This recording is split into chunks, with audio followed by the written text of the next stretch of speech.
Likkutei Sichot, volume 2, Parshas Pinchas, section 4. בפרשת השבוע מסופר אודות פנחס, שקינא קנאת השם צבקות. So we hear about Pinchas in our parsha, who was a zealot, who was passionate towards Hashem. This is a very important sikha.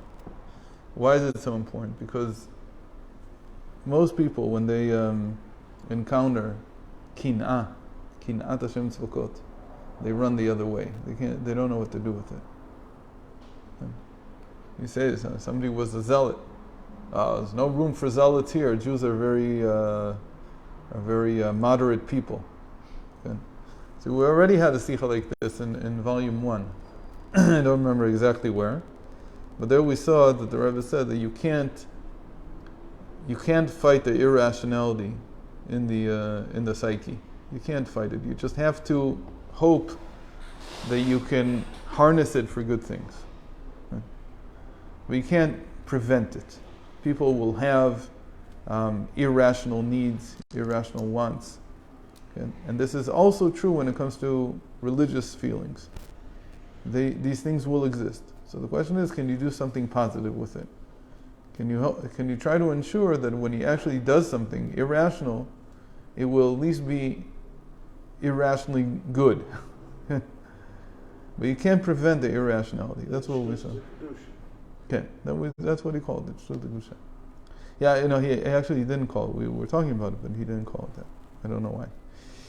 So here he's going to touch upon the other element of the irrational in the person, which is zealotry, or passion, or the Christians have a word they call rupture, I think. But it means basically the same thing. So let's see what he does with it. There's a principle that you cannot learn Torah without being mechadish something. And if you remember in the first part of this week's Sicha of Pinchas, he talked about the fact that your chidushim are yours.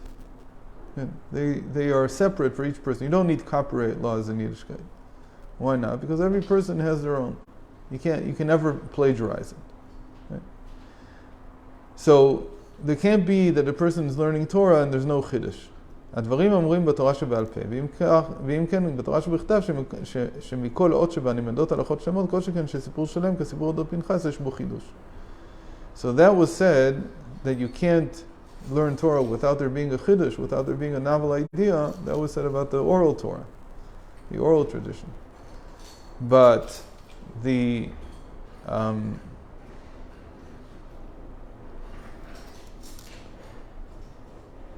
sorry, I was thinking about what I told you before we started. I just had another thought. So, so if that's true about the oral Torah, it's all the more so it's true about the written Torah, because all the oral Torah comes from the written Torah. So there's so many laws that come out of one letter, even like we said about Rabbi Akiva, even from tags. Mm-hmm. So all the more so that there's always a chiddush when you learn. So ma chidush b'sipur zeh. So what's the chiddush that we're going to say now? He doesn't say that we're going to say, but he means there's a chiddush here. So the chiddush by Chazal is ha'inyan shel halachah ve'en morin ken. This is where it's learned from. That there is halachah that we do not publicize. That's the chiddush from this story. That there's such a concept. There's a halachah. It's even written in the book, in the books of halachah, but we don't publicize it. It's not that we're not concealing it because it's written down. It's not like there's some secret cabal that holds on to these halachos no one knows about. No, everything is written down, but we don't teach it. It's not made public. And the halacha was kanaim pogin bo, that a zealot may kill someone who is now having intercourse with a non-Jew. That's the halacha that we don't publicize. It's written down, but we don't talk about it.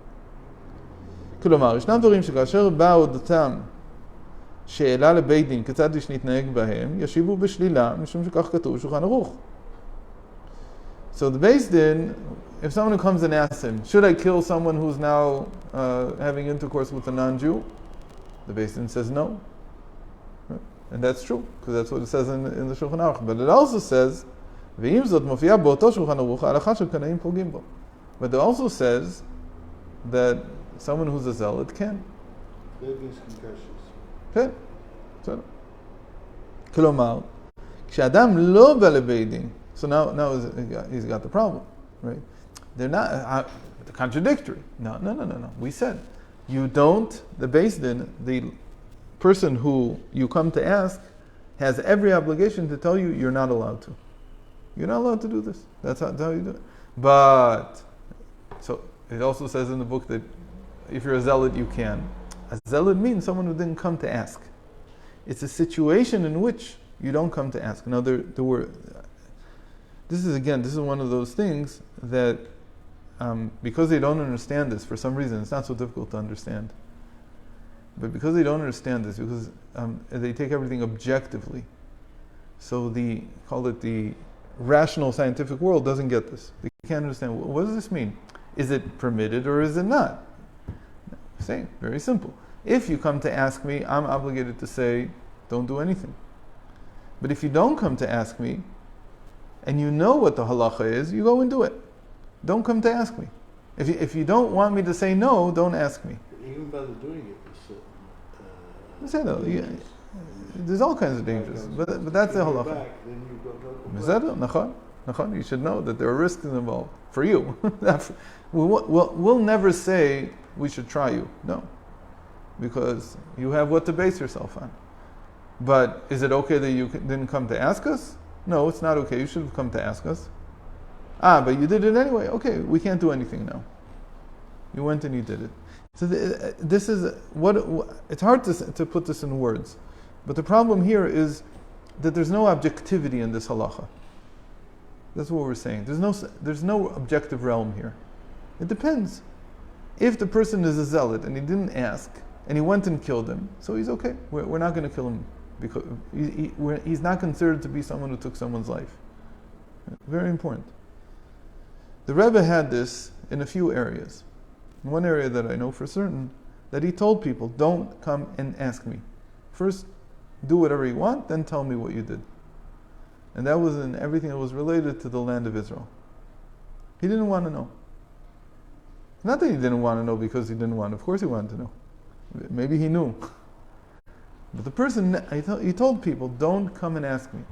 What sort of examples? For instance, when they went to fight against the British occupation here. I don't want to know. Don't come ask me. But this was in later years, where there were other things that they were doing. For instance, so I don't want to say that for instance. I know what the for instance is. There's certain books you can read, and there they have the stories about what these things were. The main person who the Rebbe had this type of relationship with was Moshe Tzvi Segal. And he was a well-known, you might say, yeah. Yeah, I said with Rav Yitzchak at the same time. They were there together. With his future son-in-law. They were there together. It was in 1948. No, it was in 1967. Anyway, he was his son-in-law? He wasn't. I said his future son-in-law. He was a serial underground fighter. He created underground movements all the time. Rebellions, basically. And so the Rebbe said, I don't want to know. Don't tell me. Afterwards, don't come to ask me for a bracha, because I can't give you a bracha. Because it's not permitted what you're doing. But it's permitted, because I said, don't come to ask me. If I would say it's not permitted at all, I would say, don't ever do this. Whether you ask me or don't ask me, you can't do this. But that's not the case. These are certain things that you have to know that certain things cannot be asked. The moment you ask them. Okay, anyway, this is the chiddush that comes out of this parsha. Again, it's something that the Western mind can't really wrap its head around. Because the Western mind says, what do you mean? Either it's objectively permitted or it's not permitted. How can you say that if you're the teacher, don't come ask me? But if you do it, I'm going to turn a blind eye, because it's not even turning a blind eye. You were permitted to do it. But I can't tell you that. So. I think there is an equivalent. Hmm? Like listening in on people's telephone calls to gain information about them. It's illegal. If you did it, then we can use the information to... No, then it's not usable. In a court, it's not usable. You have to have consent. Or a court order that you can do it. That's how the Western mind thinks. It says the exception will be made by the court. It says if there's a legal system, the legal system should be the one saying whether this is permitted or not. So you go to a judge and you get a court order that you're allowed to eavesdrop or tap the line or whatever they call it, because there's no lines anymore and this is not eavesdropping, all these things. I mean, if you didn't get it, there's no such thing. You can't say, but we did it anyway. Right? You did it anyway. It's not acceptable in a court. You may know things because of it. That's your business. But you can't prove anything with it. Can't be used as evidence. Okay, anyway. I don't think there's such an equivalent. It would be interesting if somebody who really knew Western legal systems could show there was something similar. But this is the chiddush that comes out of it. כלומר, כשאדם לא בא לבית דין, כי אם עושה כהרגשתו הנובעת מפנימיות נפשו, עסק כפי ההלכה, וכיוון לרצון העליון. Meaning, that if the person did not come to ask Beis Din, it's part of the thing, that he didn't come to ask the judges if this is permitted or not.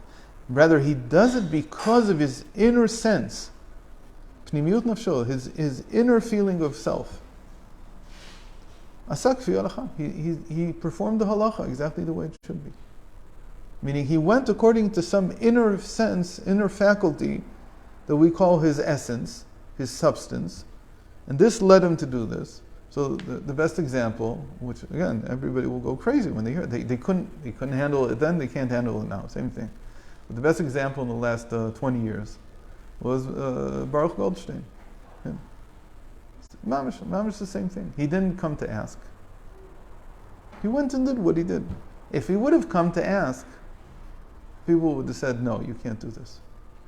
But he didn't. So the question then becomes, how do you describe him after the fact? Okay.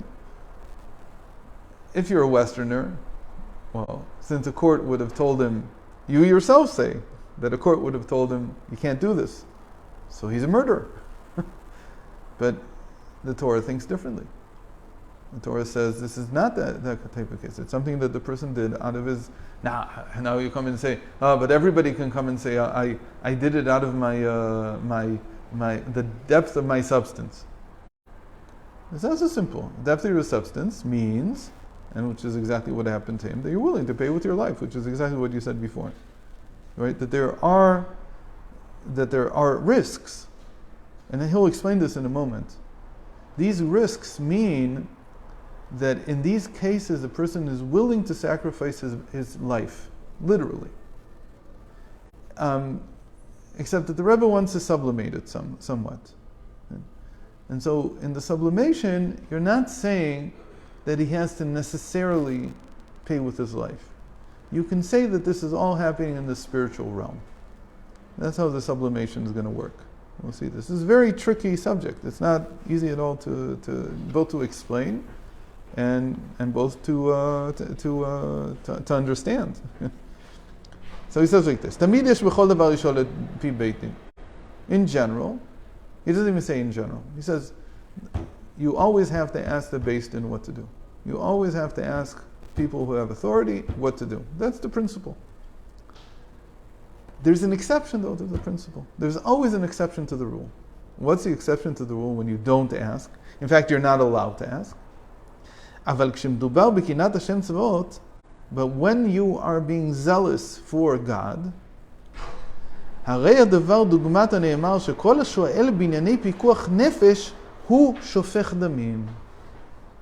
then, if it's that type of matter, that you feel a zealous spirit coming over you, then going to ask is akin to going to ask whether I should save someone's life. Meaning, I see someone drowning, and I know how to swim, and I can save them. But there's a little bit of risk. What's a little bit of risk? the guy may drown me too. No, but I'm a good swimmer. I know how to save. If I go and I ask, the guy's drowning, in 2 minutes it's too late. I go and I find myself and I call up my rabbi and say, am I allowed to go now into the by the time I'm finished, he's dead. What's the point? Why? Because even asking there says that you're not interested in saving him. What are you interested in? Yourself. So the moment that the shift happened, what does the zealotry mean? Zealotry means that the person is not involved or interested in themselves anymore. In true zealotry, there is no sense of self. There's no sense of self at all. If there's a sense of self, you can tell there's a sense of self because it goes to the basement and he now has an issue to figure out. He says it's the same principle. Again, these things are tough to define exactly, but that's the comparison he makes. It's like a person going to basement to ask whether he should save someone from drowning, and by the time he finishes, it's too late. שכן הדבר צריך להשפיע עליו כל כך עד שיעשה את הפעולה מעצמו מבלי לשאול מבית דין. Because seeing such a situation in which the person is drowning should cause you to act of your own accord immediately without the need to go ask someone whether you should or shouldn't. In fact, I would probably say, I don't know if it's true or not, but I'm guessing, that if you have even thoughts about should I or should I not jump into the water to save him, you're probably not the right person. The person who will save is the person who doesn't think, who just does. I think that that's true. He doesn't say this, but that's how I understand these words. He will yaseh ha'pa'ula me'atzmo. He will do the act of his own accord without any. Okay, it's got to be instinctive. And so, if it's not instinctive for you to save someone, you might probably die trying to. That might happen. But if you're instinctually, let me say what I mean. Why would it be wrong? You tried to save him. No, because you can't put yourself, we don't say to a person, okay? We don't say to a person, do an Aveira so that you can save someone else. Meaning the Aveira being killing yourself. If that's what you're weighing, the answer is always no. You should not sacrifice yourself to save someone else. Because that's the halachic answer. The halachic answer is if someone comes and says, I will sacrifice myself to save them, the answer is no. You can't put yourself at that risk. Even if it's just a risk, if it's not clear, if it's not 100%. Why? Because your life is just as important as theirs. So you can't, again, these are very delicate subjects, but that's the bottom line. That your life is just as important as his. So you can't risk your life, even risk it, you can't in order to save his. Now there's all kinds of, there are questions, there's a lot of shutim. When I used to learn Dayanos, even in Even HaEzer, there's tons of questions like this. Of saving a woman from captivity, all kinds of things that the Gemara discusses in Yevamos actually. In Aisha, in the first Perek Aisha. There's all these situations. So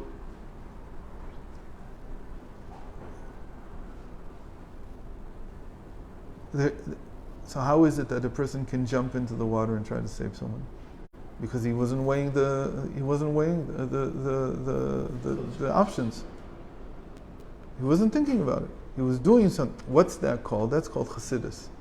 That by definition is midat Chasidut. If you want to understand what midas Chasidus is halachically, and from this you get the root of what a Chasid is. Chasidus means, again, I'm talking about halachically. I'm not talking about the whole corpus. I'm not talking about the whole corpus that came out of the Baal Shem Tov. I'm talking about halachically. What has been Midas Chasidus for the last 1800 years? And probably before then. It's just that's when it's documented. Midas Chassidus means that the person does not think about himself. He doesn't weigh the consequences for himself. And then he goes and does it anyway. So it's a perfect example. What the Rebbe is here saying, at least how I understand it halachically, he's giving the perfect definition of what Chassidus is. Chassidus means that the person doesn't weigh his risk. It's not, he doesn't see himself, he goes and he does.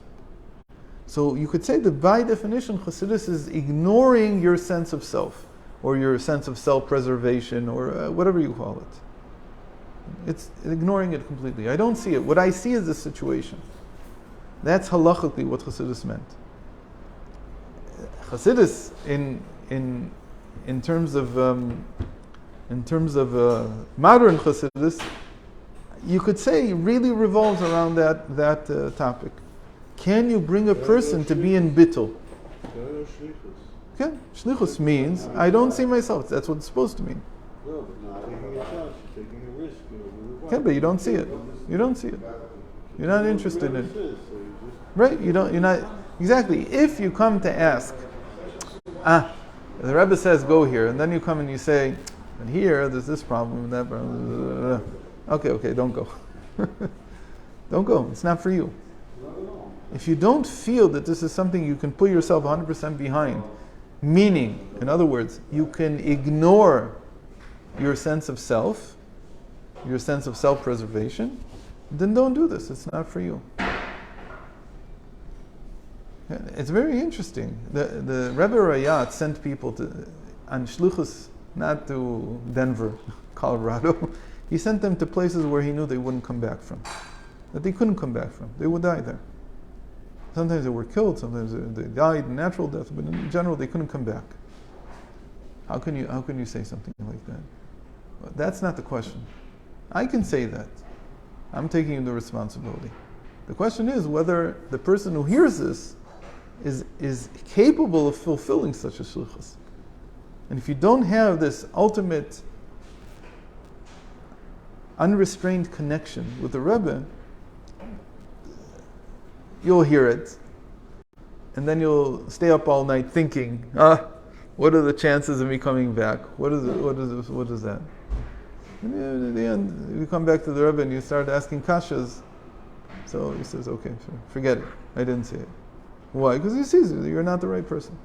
This is not for you. Again, these are really delicate things, but I think that we've defined the crux of it, the essence of it, which is that in all these things, a zealot, a person who's saving someone, a person who's going on shlichus that he might not come back from, all these things involve being able to completely ignore my self-preservation.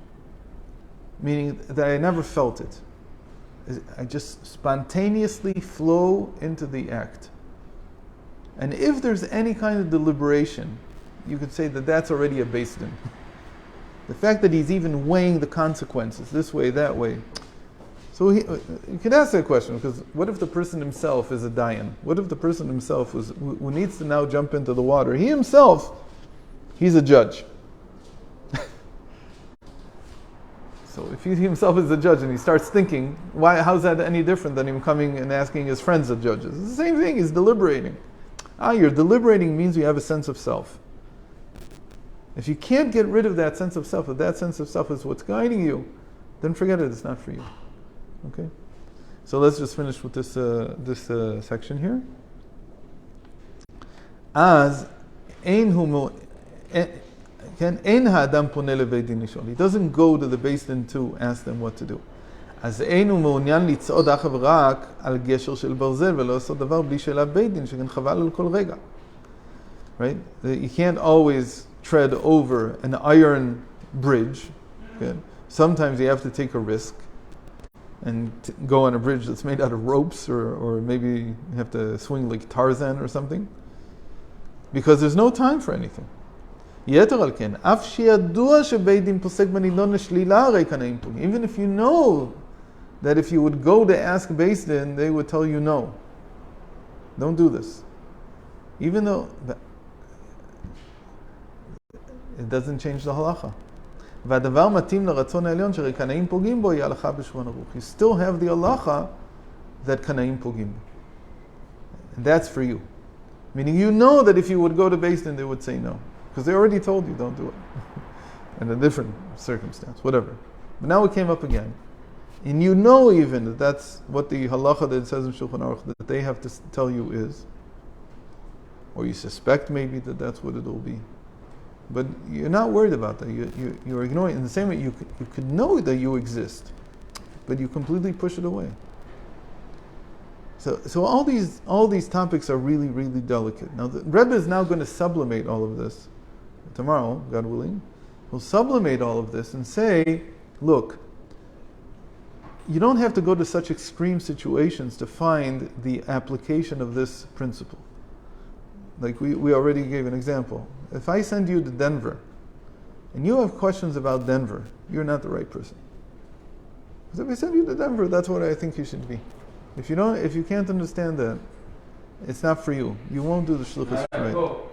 Because I need people who are willing to put themselves aside, who are willing to worry about the shlichus, worry about the mission, and not worry about themselves. Okay, so we'll see more about this tomorrow. But this is very, very serious sicha, and I can imagine how long it took to write this. I can imagine how many revisions had to be done, because this is so delicate. These are the topics that are more delicate in many ways than even the relationship between a husband and wife.